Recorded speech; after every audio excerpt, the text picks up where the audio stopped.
Ever wake up thinking it's just another quiet morning? And by evening you've got police cars in your driveway, blue lights flashing, and your name trending online because your HOA thinks you're squatting in your own house. Yeah, that actually happened to me.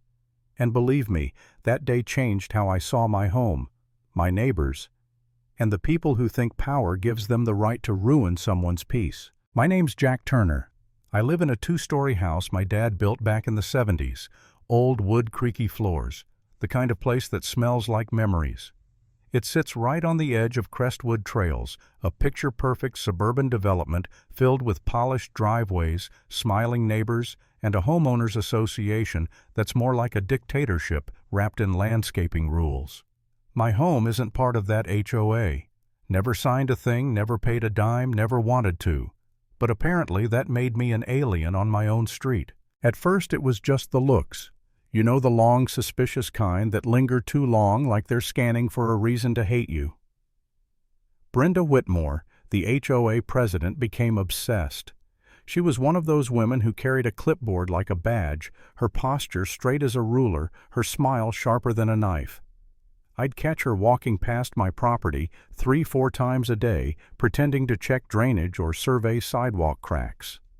Then one morning, I look out the window, and there she is, measuring my damn driveway with one of those little wheel things surveyors use.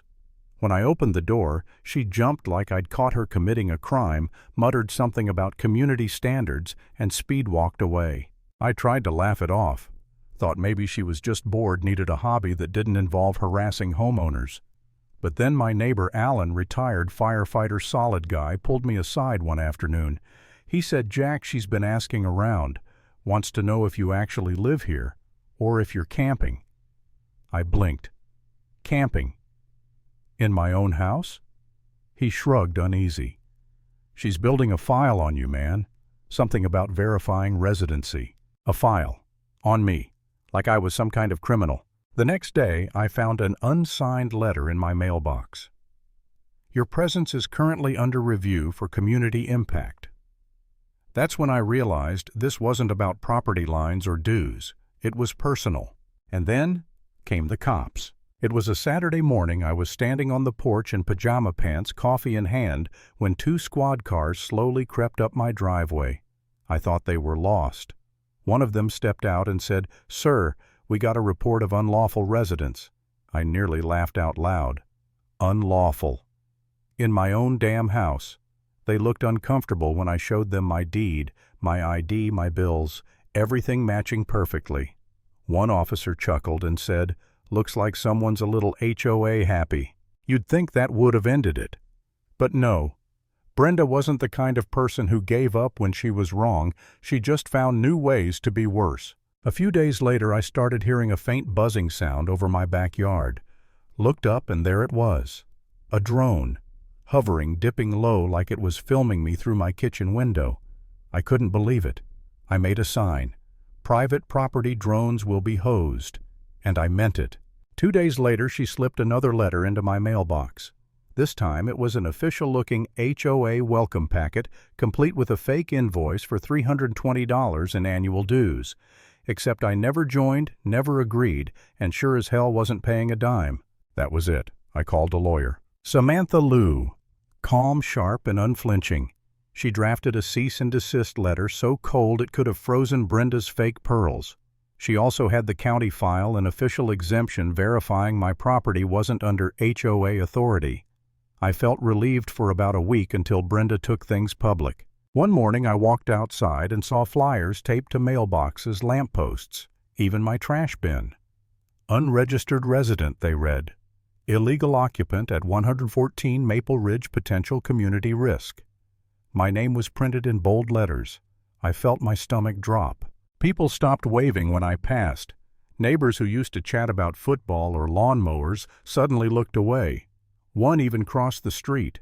I remember standing in my garage that night, lights off, thinking maybe I should just move.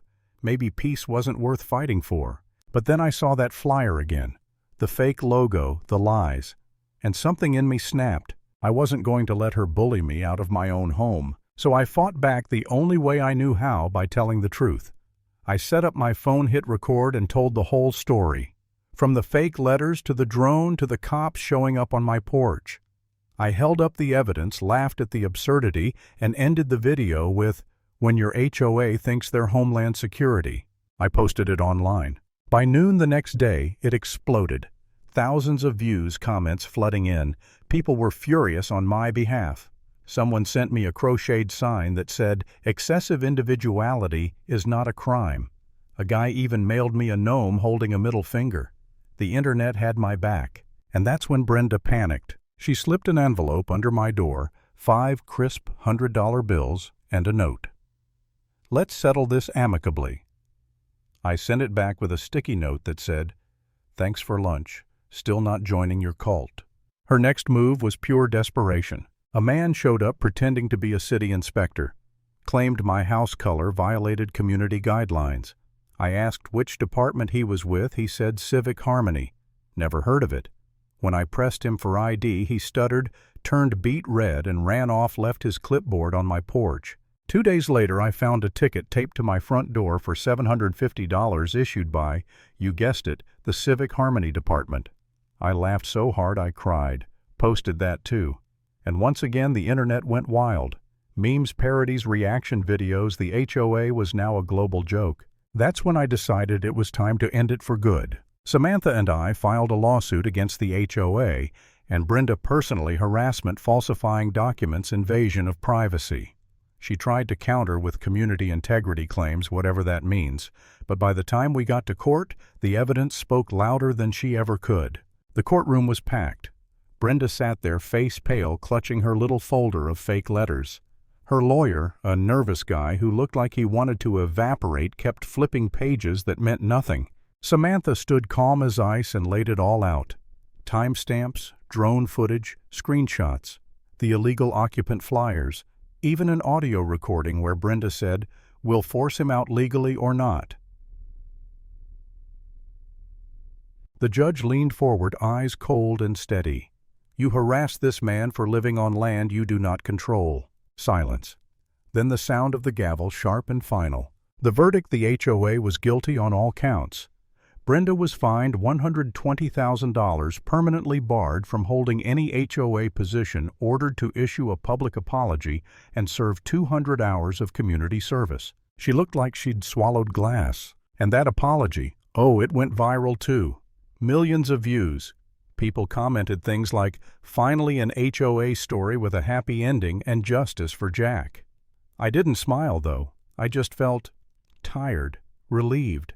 The kind of quiet victory that doesn't need fireworks. I didn't throw a party, didn't post a celebration. I just sat on my porch, same as always, coffee in hand, watching the sunset over the hill my dad used to mow himself. The world had gone crazy for a week over a suburban feud, but for me it was never about fame. It was about something much simpler. Because sometimes standing your ground isn't about shouting the loudest, it's about refusing to move when someone tells you to kneel.